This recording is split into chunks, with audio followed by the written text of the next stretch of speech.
அனைவருக்கும் வணக்கம். Welcome to our channel பொற்காலம். இன்று ஜனவரி 23ஆம் தேதி செவ்வாய்க்கிழமை, தை மாதத்தின் வளர்பிறை பிரதோஷம்.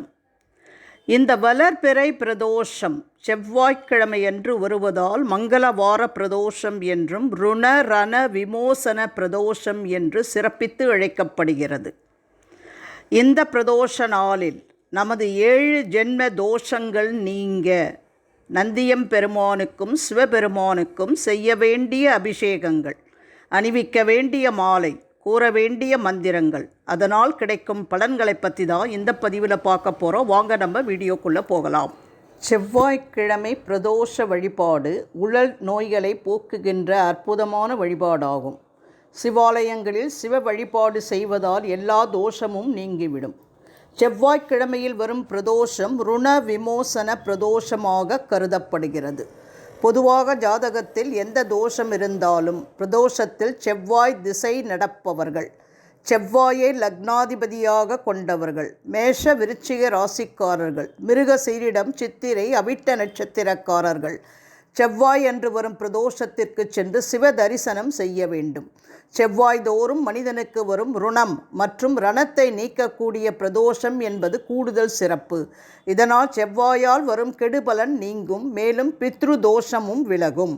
இறைவன் எப்பொழுதுமே இயற்கையை விரும்பக்கூடியவன்.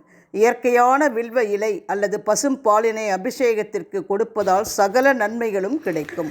இன்று மாலை 4:30 மணியிலிருந்து 6 மணிக்குள் சிவபெருமான் கோவிலுக்கு சென்று நந்தியம் பெருமானுக்கும் சிவலிங்கத்திற்கும் நடக்கும் அபிஷேகத்தில் கலந்து கொள்ளுங்கள். நந்திக்கு தேனும் தயிர் கொண்டு அபிஷேகம் செய்து அருகம்புல் மாலை சாத்தி வழிபட்டால் விரைவில் உங்கள் விருப்பங்கள் நிறைவேறும்.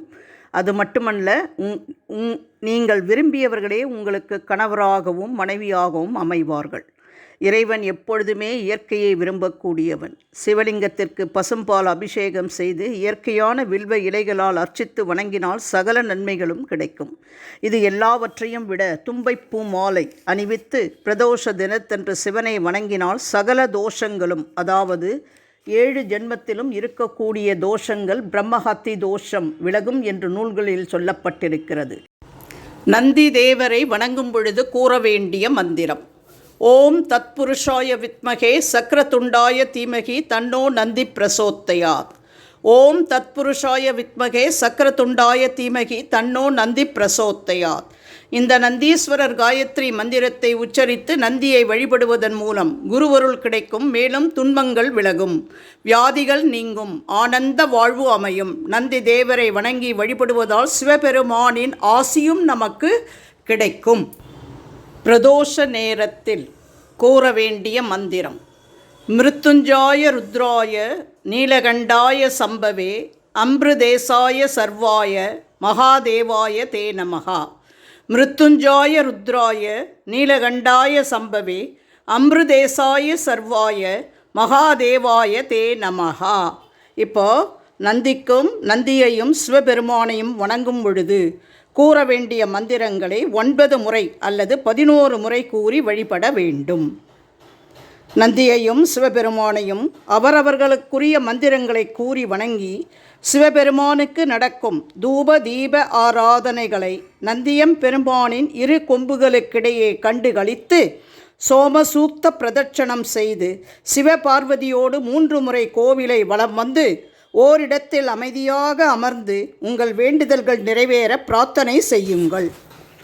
இப்போ இந்த பதிவின் மூலம் இன்று செவ்வாய்க்கிழமை அன்று வரும் பிரதோஷ வேலையான 4:30 மணியிலிருந்து 6 மணிக்குள் சிவபெருமான் கோவிலுக்கு சென்று என்னென்ன பொருட்களை அபிஷேகத்திற்கு தர வேண்டும் என்றும், எந்த மாலை சாத்தி வழிபட்டால் நமது 7 ஜென்ம பாவங்கள் நீங்கி நமக்கு வளமான வாழ்வு அமைவதோடு ருண ரண விமோசனம் பெற்று வளமான சிறப்பான செல்வமிக்க வாழ்க்கையை நாம் வாழ முடியும் என்பதை தெள்ளத் தெளிவாக தெரிந்து கொண்டோம் என்று நினைக்கிறேன். இந்த பதிவு உங்களுக்கு பயனுள்ளதாக இருந்தால் உங்கள் உற்றார் உறவினர் நண்பர்களோடு மறக்காமல் ஷேர் பண்ணுங்கள். இந்த பதிவை பார்த்து கொண்டிருக்கும் அன்பர்கள் இதுதான் முதல் முறை எங்கள் சேனலை பார்க்கிறீர்கள் என்றால் தயவு செய்து சப்ஸ்கிரைப் செய்து பார்க்குமாறு அன்போடு கேட்டுக்கொள்கிறேன். வேறு ஒரு அற்புதமான பயனுள்ள பதிவோடு உங்களை சந்திக்கும் வரை விடைபெறுகிறேன். நன்றி, வணக்கம்.